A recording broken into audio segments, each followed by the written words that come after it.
it's not like, I'm gonna just buy the vegan chicken and add some vegetables and that's my dinner. No, if you keep repeating that, you're gonna get deficiencies in many things. Yeah. Welcome to the USC Leiden podcast. Achieve more through sport. Hey sporters, thanks for tuning in to the USC Leiden podcast. I'm your host Esther. I'm a content creator and trainer here at the USC. But enough about me, let's introduce our guest. Today's guest is USC trainer Bani. She has her bachelor's in dietetics and her certificate in personal training. Bani and I have been trying to do a podcast on the subject of vegan and vegetarian living for almost 2 years now. However, our schedules just don't match up.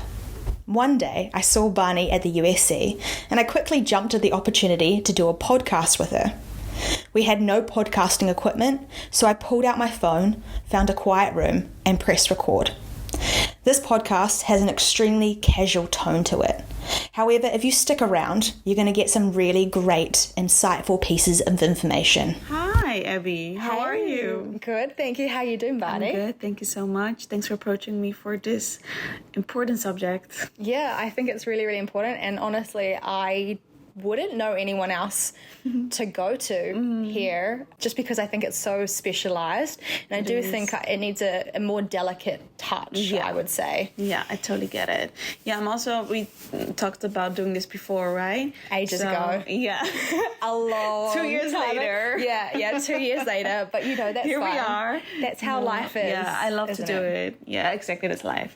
But yeah, I love to talk about it because it is something that's changing so much, right? Like first it was something very personal and very unique, and then it became a trend. It was all over, and now people are getting more knowledge about it and they're changing their ways. So it's important to get the basic right and to share the information about the basics, and then choose what's best for you and how to best approach it. Because I think especially with trends, you've got to be so careful. Like, it's not the thing that's bad, but there's so much misinformation out there. It is, yeah. And also it's, again, you said personal. Like, it's so personal to you. Is. And I think a lot of these trends forget to state, hey, this is really personal, and one person may need something different than the other person. Exactly. And I also think that these sources, even though that they have the best intentions at heart, most of them, some of them may have a little bit of lack of education in the fact. Yeah. So they're just pushing a thought where they think, I think this is really good, without actually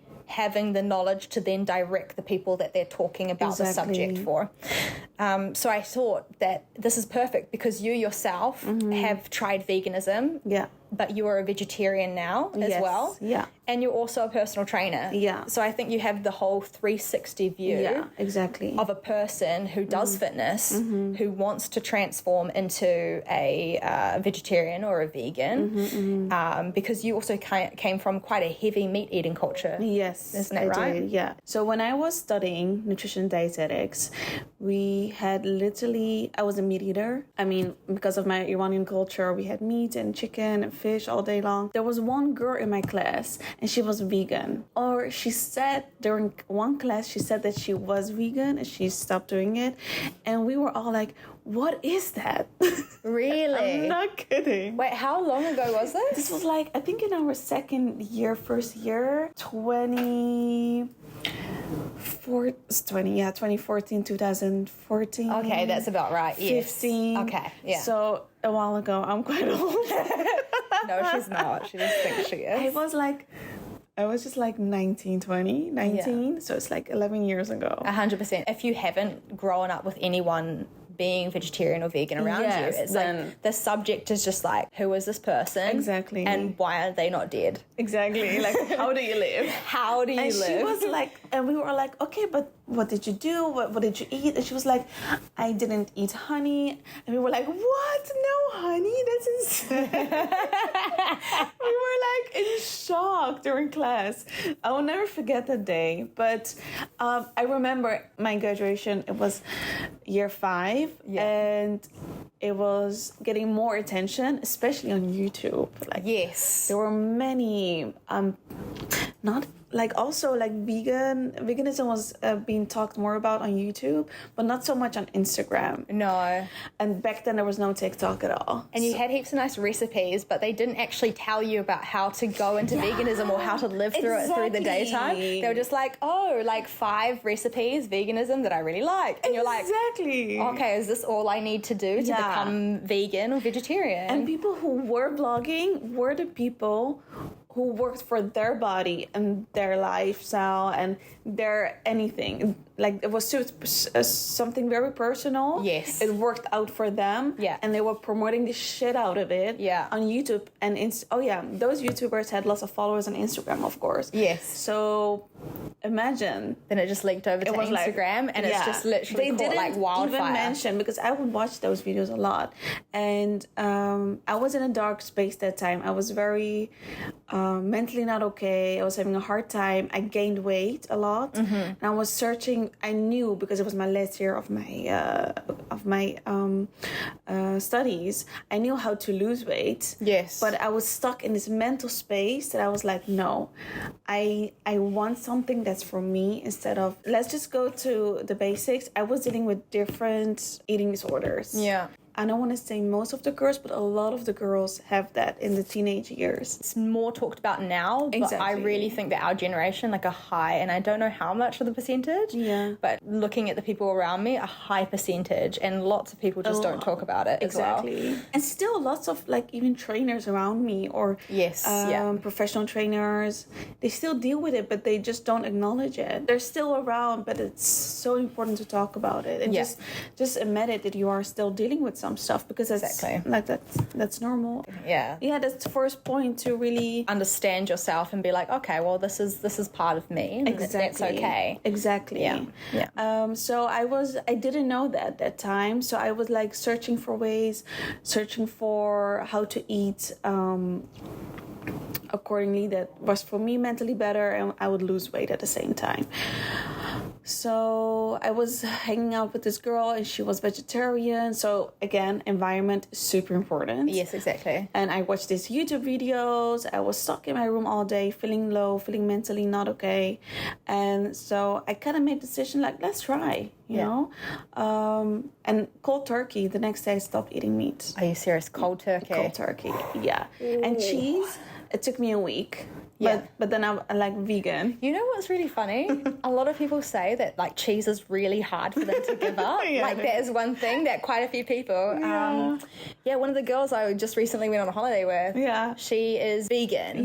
But she found it the hardest to give up cheese, and she said sometimes, she's a little bit flexible with that. That's good, because back then when I went vegan, there was no vegan cheese, and still. I have to be honest, when I became vegan, I did take vegan cheese after, when it came more into the supermarkets. It was more it was more like available.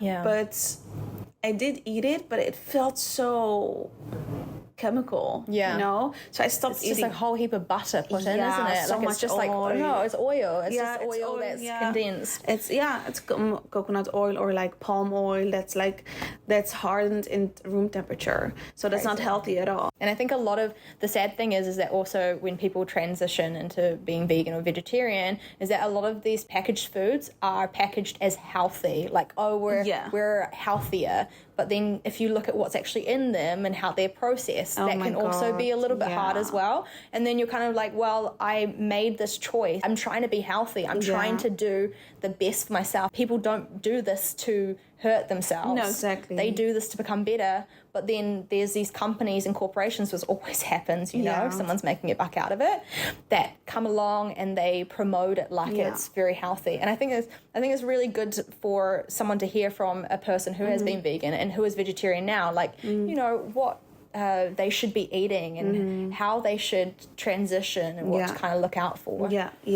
So the first thing, what's important is to filter out all the factors that has been impacting your choices. Like what you said, the supermarket, you have to see through it. It's all marketing. They don't really care about your health. They all want the money.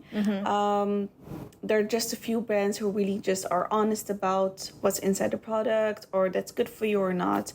And they also make it clear in their branding. The next thing is also be careful with social media. And like for me, it was the YouTube who really influenced me. Yeah. Right? Who was like, it's so easy. You can do it. Just like I lost recipes. so much weight. I'm so healthy. I'm so energetic. I can work out this amount of time. And look at my hair. Look at my skin, you know? Yeah. So you get like into this cycle of seeing only good stuff, but the reality is different. Yeah. It's for them good. It's for their like profit. It's not for you. Even the influencers who promote it, they get views of it. They get money for it. Yeah, 100%. It's not like they don't get anything from it. Yeah. Yeah. So first of all, try to filter that out, and then I would suggest see why you're making this step. You have to really dig deep. Sometimes, like for me, it was mental because I was not mentally in a good space. But back then, I couldn't acknowledge that. Yeah. Now I can. Yeah.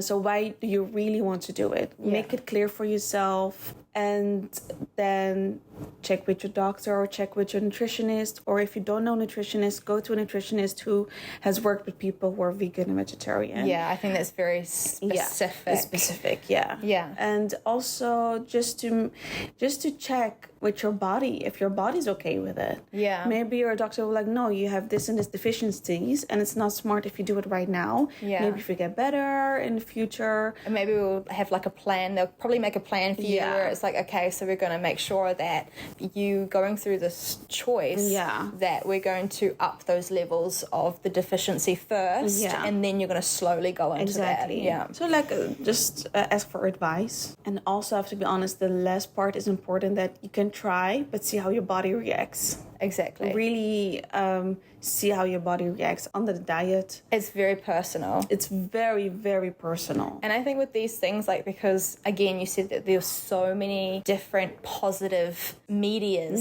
showing only the positives and never the negatives. Yeah. That it's never a failure if you find that your body doesn't feel good with it. Yeah. Or it could be that, you are deficient in something, or it could be something else entirely. It's very much a you personal progress. Yeah. And whatever you find out about yourself is not a failure. No, it's your body. Exactly. Because this is it. That time when it became a trend, it was like, if you're vegan and you eat, I don't know, cheese one day, you're the worst person ever. I've heard that, yeah. You know, you feel such a shame, or it happened to be in your food. You're like, oh, I ate cheese. Yeah. I ate something that had milk of the cow, you know? Exactly. You're like, you're mentally the whole day think, I had it. Mm-hmm. That's why I'm talking about it so emotionally, because I had the same thing. Yeah. I went through it. Or I really get pissed at my mom when she would, by accident, put a piece of chicken in my food. Yeah. I'm like super pissed. You would be probably like trying to sabotage me. She's like, I'm really not. I just forgot. I'm so sorry. Yeah, exactly. Like, I've known you all my life, and you've only just for 2 months become vegan or vegetarian. Exactly. Yeah. That's actually, it's really interesting. You just brought up the social aspect around it. Yes. Because, when you get these decisions, you make these choices, you only really think about yourself. Yeah. And then you don't realize the impact of, going to dinners, going to restaurants, doing all these things, the kind of different maneuvers you have to now work through because, thank goodness, now there's more options out there. Yeah. Like, you have genuinely really good vegan and vegetarian 100%. restaurants. Hey everyone, how you doing? I hope you like the podcast so far. So during this part of Bani and my chat, we go off on a little bit of a tangent, just because we've been friends for so long and we really like to talk about food and restaurants, and I didn't really think that listing a bunch of good restaurants was a good thing to keep in the podcast, just because I would prefer to have the actual really juicy information, the information that you came to this podcast for. So I decided to cut that whole bit out and just go on to the actual information. So stay tuned, and it gets really good here. You talked about recipes, like how to make your own healthy vegan. If you make the decision to go vegan or vegetarian, exactly. How to make your own good, food of, how do you say it? A good plate of food while being vegan. Yeah. But the thing is, when talking about the mental aspect still, if you feel the shame once you eat like something that's not vegan, then you have to be aware that then you're not doing it for the right reasons. Yeah. Okay. Then you don't know deeply what your real reason is or are. Yeah. Because if you are someone that's lactose intolerant, and you get, and that's also different per person. Some people get lots of symptoms by just drinking 1 cup of milk. Some people get symptoms by drinking after a few cups of milks, or some blocks of cheese even. If you get mad because you ate cheese, because you know now, oh my God, my belly's gonna hurt, I'm gonna get some cramps, then you have all the rights. But if you feel the shame and you feel like, oh, I ate this, now I'm a bad person, then that's not a good reason to be vegan. You should really dig deeper. Of why you made that decision. Is it guilt? Because you have to really dig deep, you know what I mean? So the mental aspect is super important. Once you have that under control, or like figured out for yourself, and I'm not saying you should figure out yourself all the way, but try to like really stand still sometimes and reflect on yourself, on your behavior. If you see like a pattern, the guilt is coming back and back, then there's a mental aspect to it that you should check upon. And your answer is not veganism, it's something else. But imagine you made the shift to be a vegan or vegetarian after you have checked with your doctor or nutritionist or dietitian. You should really do your research about, what should I eat to be less sensitive or high risk for deficiencies, because we all know veganism has, if you eat a vegan diet, you have high risk at deficiencies, because you're going to eat no meat, no fish, etc. So you have to check your iron, because that's what meat has, lots of iron, and also vegetables, but meat also has a good version of iron, which is better absorbable. Some words I'm not gonna be able to pronounce in English, but absorbable. It's fine. You're doing well to do this whole in English. I'm doing my best. So then you have to check that. The vitamin B12, which is also in lots of how do you say it? Like milk, yogurt, fish, dairy. Dairy. Exactly, and meat again. Yeah, exactly.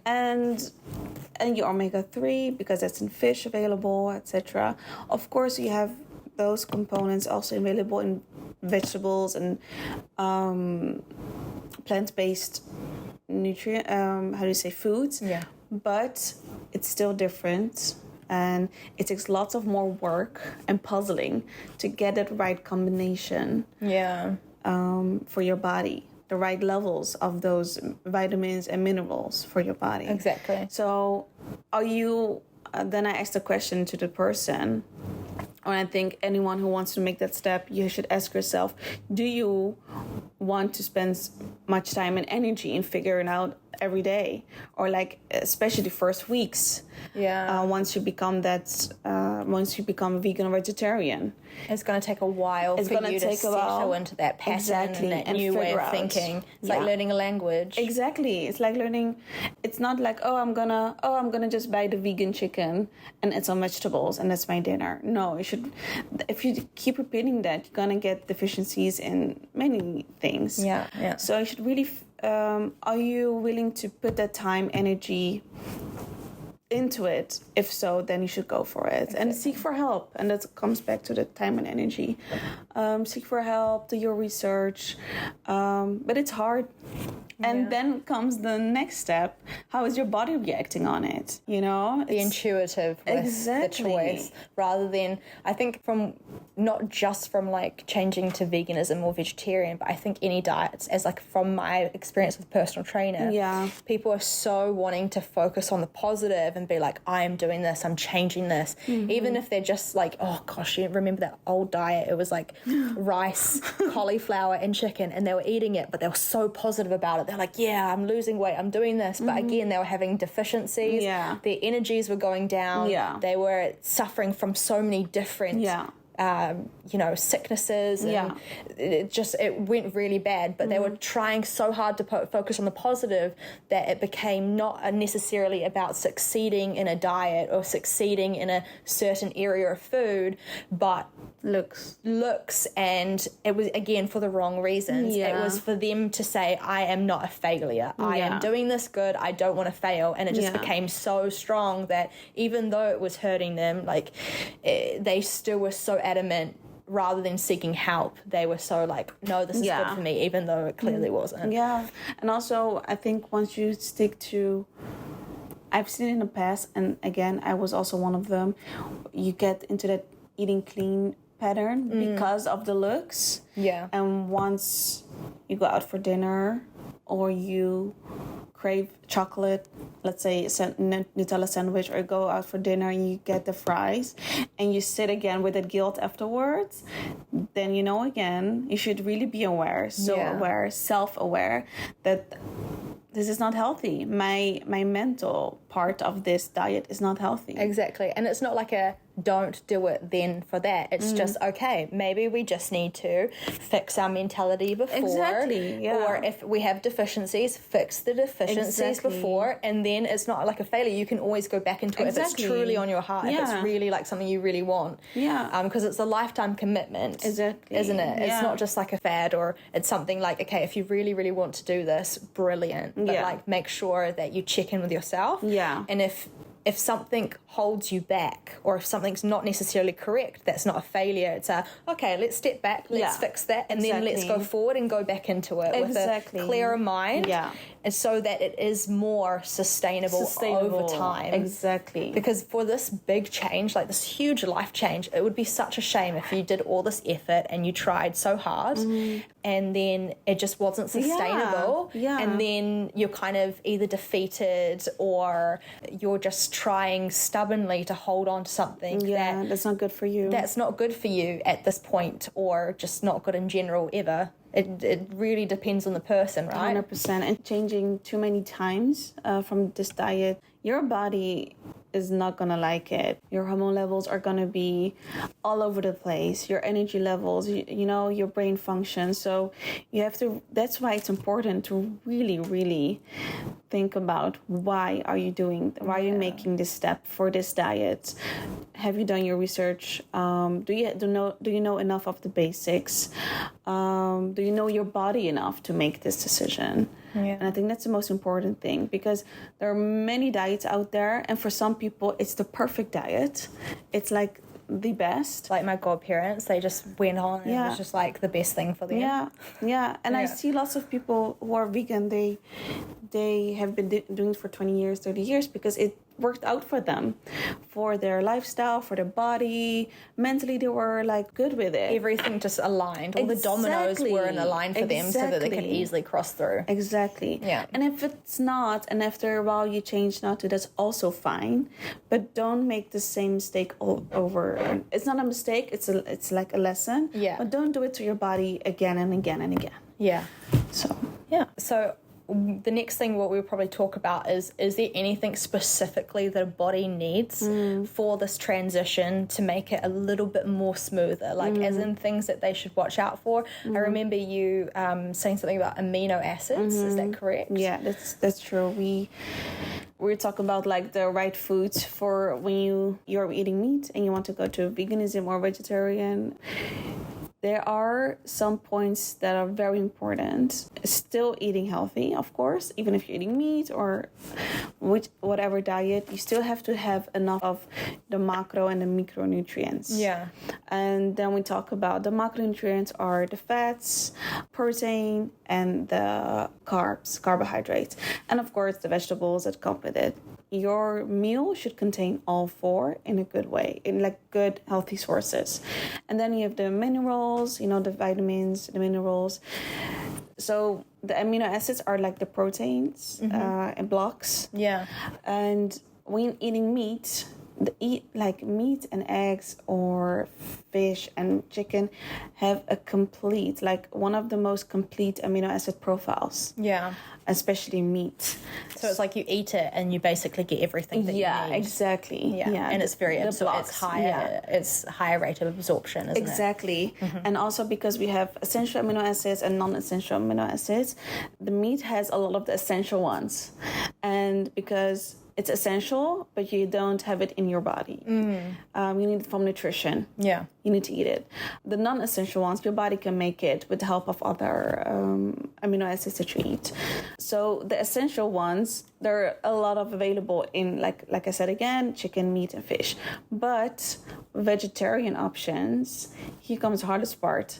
They're not complete. Like they say, eat legumes or eat beans, they have protein. Yeah, they do, but they do not have all the amino acids, essential amino acids. Okay. They have just a few. And rice also, like you hear like, oh, eat that has lots of protein. But then people are like, okay, so I'm going to eat my beans and some vegetables, and I have my protein. It has 10 grams of protein. Yeah. That's good, but it's not enough amino acids for your body. The building blocks. You need that to be able to... For muscle, to keep your muscle mass, to sustain your muscle.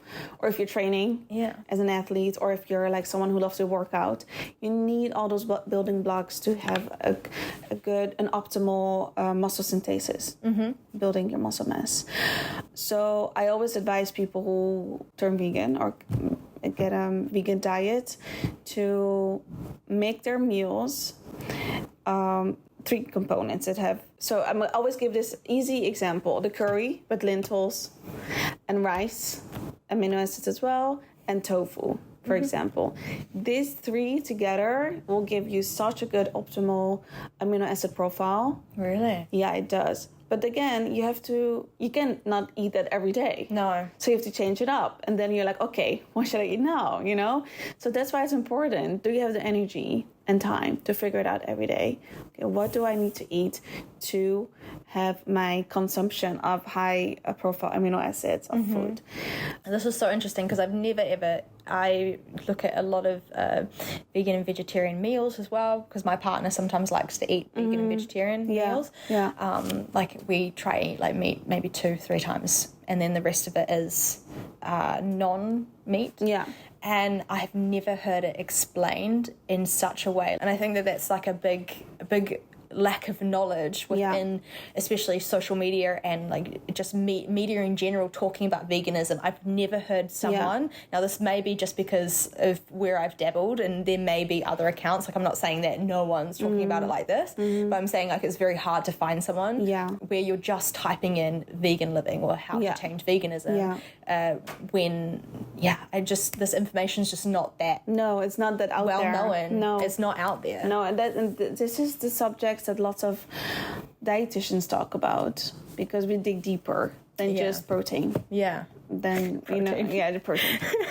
Eat your beans. No, that's true. They're just like, you just need protein. No, you just need protein. Like, oh, this is a high meal in protein. There was, a lot of people who make recipes, or like chefs who are vegan, vegetarian. They're just like, oh yeah, this is high protein for people who are lifting weights or, doing sports. But they never talk about, okay, so does this have a complete amount of everything? Amino acid profiles. Yeah. And I think maybe they have added that, but they just don't talk about it. Yeah. Who knows? Yeah, mention it. Or I think it should be spread mentioned. the awareness. Yes. Yeah, because then otherwise it's less likely that people are going to fall into the trap of maybe starting off wrong or going into vegan flu, isn't it? Yeah, exactly. There are some great vegan recipes out there, and like you said, it's not mentioned that it has all the why they made this recipe. Of course, it's the goal was to get enough protein in and vegetables, etc. But just a short explanation about the full profile of amino acids consumption and the importance why you're making this recipe can help so much people to spread awareness about their own bodies, their own lives, and making just better decisions. Better decisions, because again, people do this because they want to become healthier, they want to become better, or even if it's to do with like animal cruelty or something like that. Like again, they're still doing it for their from their heart in the best possible way. Exactly, they want the best for themselves. Exactly, and also the world. So like, why don't we just give proper information so that we can help them along. Exactly. Yeah. Definitely. And that's like the step you should consider nutrition wise. Really check in with your food sources, the amino profile acids, and the fats, the healthy fats. It's easy. That's kind of easy for vegans, like the nuts, the seeds, the avocado, a different kind of oils we have. So fat is mainly vegan, except from the fish, like the omega-3 and 6. So that's also available in nuts. But again, the profile is different from fish. Yeah. It's a whole other ball game. Yeah. I think us as humans, we've just, especially where we live, we've just been taught how to eat in a certain way. And I think in other cultures, they've been taught how to eat, especially cultures that have a lot of vegans and vegetarians. They have been taught this because from a long time they've kind of, mapped it together, and it's a part of their culture, it's a part of their normal recipes and their diet and their living. But here it's quite new. Yeah, it is new. Maybe not for everyone, but like as a meaning the people who are now going into it or have gone into it in the last 5 years. Yeah. Like it's still a new idea. It is. And it's not also really mapped out in our culture. That's true. I think if it's your culture, people don't demonize it. Yeah. Some food groups. And when it becomes a trend or when it's something new in the culture, there's always media outlets or people Lots who of are opinions. demonizing lots of factors. So And that like makes it saying really like hard too. really trying to restrict the idea of what it is. Yeah. People trying to be the top dogs in information that is not really serving people. No, You're right. and again, it can be personal, or it can be very, very well-read people. So you have to know, like I said, filter your mind. Really filter where you're getting your information from. Yeah. Very important. So from a person who's wanting to go into vegan or vegetarianism, what would you say would be like a really, is there a good source that maybe people could go to that you'd be like, oh, okay, yeah, I would consider them like a person to look up to or something that does healthy? Is there someone that you can kind of think off the top of your head right now about that? Or is it still like, I don't know, go to your nutritionist? That's a good question. To be honest, because I am not that updated anymore On that type of stuff? Because you're just living your life. Exactly. You're just and now being that who I'm you pregnant, my mind has shifted a lot. Yeah, I can imagine that. My friend also said that when she got pregnant. She's like, things change. Things change. Yeah, you just, whenever you can eat, you're like, Food. I want food. And for me, I had such a deficiency in protein because I couldn't eat the first 3 months. Yeah. And if there was, the only food that was in front of me was like a small piece, there was like meat and like a stew and some rice, I would eat that small, like a tiny bit of the meat because I was like, it's not about me anymore. No, it's about your child. It's about my child. Yeah. So that's how... And again, that's how like life develops and how things change and everything. That's why you have to get your mental state right. Yeah. Otherwise, you're going to be like, no, I'm not going to eat the meat. Because otherwise that would have killed you if you weren't in the right mental state. Like I'm going to sit with the guilt. But it's not about you anymore. You have to really dig deeper than that. Yeah, exactly. So to be honest, I'm not really up to date about like which person or which organization is like a positive source of information from. I know some, but I should search it up and I can give the information to you. Yeah, brilliant. Make a post about it. Yeah, make a post about it cool. or write it under somewhere the description or something. Yeah, easy. Yeah. Yeah, sounds good. Thank you so much, Bani, for joining us. Yes. I really, really appreciate you spending this time today. It was nice. If you are interested in trying out any of our classes or gym facilities for free, you can find our inspiration pass on the USC Leiden website, uscleiden.nl.